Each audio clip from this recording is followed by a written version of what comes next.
Raghu sir ಗೆದ್ಬಿಟ್ಟು ಬಂದಿಲ್ಲ. ಅವಾಗ ಅಜ್ಜಿ ಜೊತೆ ಮಾತಾಡಿದಾಗ ಅವ್ರು ಹೇಳಿದ್ರು, ನನಗೆ ಆ್ಯಕ್ಚುಲಿ ಇಬ್ಬರಿಗೂ ಸಪೋರ್ಟ್ ಮಾಡಲ್ಲ ನಾನು, ಯಾಕಂದ್ರೆ ಅವರಿಬ್ಬರು ಮೋಸ ಮಾಡಿದ್ದಾರೆ ನಮ್ಮ ಟೀಮ್ಗೆ, ಅವ್ರು ಸಪೋರ್ಟೇ ಮಾಡಲ್ಲ ಅಂತಂದು. ಬಟ್ ಕಟ್ ಮಾಡಿದ್ರೆ ರಘು ಸರ್ ಬಂದಾಗ ಅವ್ರ ಜೊತೆ ಖುಷಿಯಾಗಿ ಹೋದ್ರು. ಆಮೇಲೆ ನಾನು ಕೇಳಿದೆ ಯಾಕಂದ್ರೆ ಮಾಡಿದ್ರಿ ಅಂತಂದಾಗ, ನನಗೆ ಗೊತ್ತಿಲ್ಲ, ರಕ್ಷಿತಾ ಮಾಡಿದ್ದು, ಅದಕ್ಕೆ ಅವಳಿಗೆ ಸ್ವಲ್ಪ ಯೋಚನೆ ಮಾಡ್ಕೊಳ್ಳಲ್ಲ, ಅವಳ ಪ್ರಕಾರ ನಾನು ಹೋದೆ.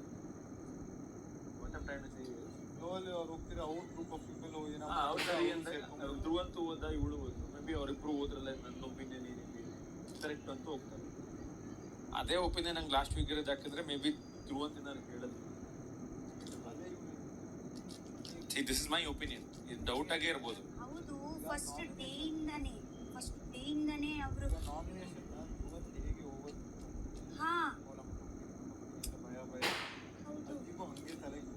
ಹೌದು ಮತ್ತೆ ಲಾಸ್ಟ್ ವೀಕ್ ಅಜ್ಜಿ ತುಂಬಾ ಸೈಲೆಂಟ್ ಹೌದು ಸೈಲೆಂಟ್ ಲಾಸ್ಟ್ ವೀಕ್ ತುಂಬಾ ಸೈಲೆಂಟ್ ಆಗಿತ್ತು. ಮುಂಚೆ ಎಷ್ಟು ಲೈವ್ಲಿ ಆಗಿದ್ರು ಗೊತ್ತಾ ಸೂರಜ್ ಅವರು? ನಾನು ವಿಡಿಯೋ ನೋಡಿದಾಗಲೇ ಗೊತ್ತಾಗಿದ್ದು ಅಜ್ಜಿ ಹಿಂಗೆಲ್ಲ ಹಾ ಎಲ್ಲದರಲ್ಲೂ ಎಷ್ಟು ಇನ್ವಾಲ್ವ್ಮೆಂಟ್ ಇತ್ತು ಗೊತ್ತಾ? ಮತ್ತೆಂತ ಗೊತ್ತಲ್ಲ, ಧ್ರುವನ ಜಾಸ್ತಿ ಯಾರ ಜೊತೆಗೆ ಹೀಗೆ ಮಾತಾಡಲ್ಲ, ಅಜ್ಜಿ ಜಾಸ್ತಿ ಇರುತ್ತಲ್ವಾ ಅವರ ಹತ್ರ. ಸೊ ಅವರು ನಾನು ಆ್ಯಕ್ಚುಲಿ ಅವರು ಯಾವಾಗ ಅವರ ಜೊತೆಗೆ ಮಾತಾಡ್ತಾರಲ್ವಾ, ನನ್ನ ಮನಸ್ಸು ಯಾವಾಗ ಡಬ್ ಡಬ್ ಡಬ ಡಬ್ ಡಬ ಡಬ್ ಹೀಗೆ ಹೀಗೆ ಮಾಡಿ ಎಂತ ಮಾತಾಡ್ತಾರೆ ಅಜ್ಜಿ ಜೊತೆಗೆ.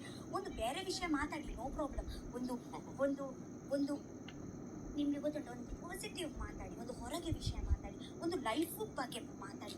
ಇದು ಬಿಗ್ ಬಾಸ್ ಮನೆ ಬಗ್ಗೆ ಯಾಕೆ ಮಾತಾಡೋದು? ನಾನು ನಿಮಗೆ ಸತ್ಯ ಒಂದು ವಿಷಯ ಹೇಳ್ತೀನಿ, ನಾನು ನನ್ನ ಅಜ್ಜಿ ಜೊತೆಗೆ 99% ಬಿಗ್ ಬಾಸ್ ಮನೆ ವಿಷಯನೇ ಅಲ್ಲ. ನಮ್ಮ ಹೇಗಂದ್ರೆ ಜೀವನ, ಒಂದು ಫ್ಯೂಚರ್, ನನ್ನ ಗಂಡ, ನನ್ನ ಮಕ್ಕಳು, ನನ್ನ ಅಮ್ಮ ತಂದೆ, ಅವರ ಫ್ಯಾಮಿಲಿ, ಅವರ ಎಲ್ಲ ಹಾಗೆ ಚಪಾತಿ ಫುಡ್ಡು, ಅದೇ ಎಲ್ಲ ಇರೋದು ನಮ್ಮ ಟಾಪ್ಸ್. ನಾನು 1% ಮಾತಾಡ್ತೀನಿ ಅಷ್ಟೇ. ಸೊ ಅದಕ್ಕೆ ನನಗೆ ಯಾವಾಗ ನಾನು ಯೋಚನೆ ಮಾಡೋದು, ಒಂದು ಜನರು ಒಂದು ದೊಡ್ಡ ದೊಡ್ಡ ಆಗ್ತಾರೆ ಅಲ್ವಾ, ಅವರ ಮನಸ್ಸು ಚಿಕ್ಕ ಚಿಕ್ಕ. ಅವರು ಒಂದು ಮಗು ಹಾಗೆ. ಯಾರು? ಅಜ್ಜಿ ಒಂದು ಮಗು ಹಾಗೂ ಮಕ್ಕಳಿಗೆ ಇಷ್ಟು ನೀವು ಹೇಳಿದ್ರೆ ಮಕ್ಕಳು ಹೇಗಾಗ್ತಾರೆ? ಮಕ್ಕಳಿಗೆ ಇದೆಲ್ಲ ಹೇಳುವ ಒಂದು ಇದೇನಾ? ಒಂದು ಮಕ್ಕಳಿಗೆ ಇದೆಲ್ಲ ಹೇಳಲಿಕ್ಕೆ ಒಂದು ಎಂತ ಹೇಳುದು?